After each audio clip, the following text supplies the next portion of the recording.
Yapmak yasaktır.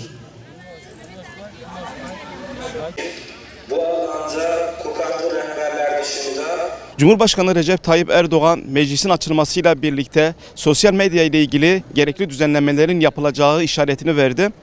Biz de İlki Haber Ajansı olarak bu düzenlemelerle ilgili halkın nabzını tuttuk.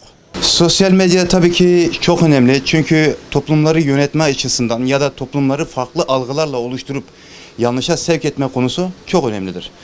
Örneğin Twitter'a bakıyoruz, Instagram'a bakıyoruz, çok yalan yanlış haberler oluyor. En son Afgan olayı. Afganların akın akın Türkiye'ye girdiğini gösteren görüntüler gördük. Yani ülkece şok haline geldik.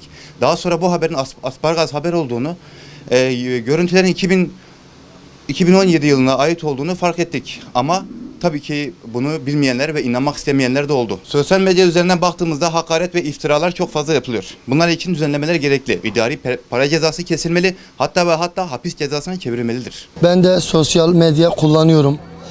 Bazen asılsız paylaşımlar, yalan yanlış haberler, insanları karalayacak şeyler paylaşımlar. Bu hiç doğru bir şey değil. Her şeyin bir karşılığı ve bir bedeli olmalı tabii ki de.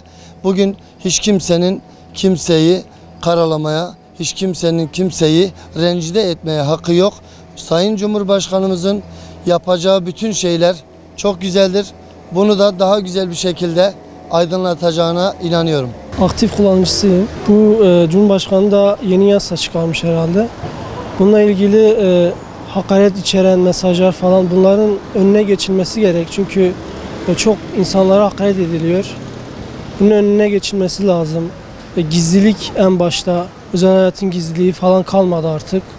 Bunun da önüne geçilmesi gerek. Çünkü insanların özel yaşamı diye bir şey kalmadı. Bu yüzden yani biraz daha yasaların ağırlaştırılması lazım. Yani günüm zaten çoğu sosyal medyada geçiyor. Ama çok güvensiz bir ortam. Yani yaşı olup, reşit olup olmayanların hepsi orada. Bazen bakıyorsun küfür ediyorlar. Bazen bakıyorsun hiçbir şey istediğin gibi olmuyor. Yani yaşı küçük olanların hesap açmaması lazım.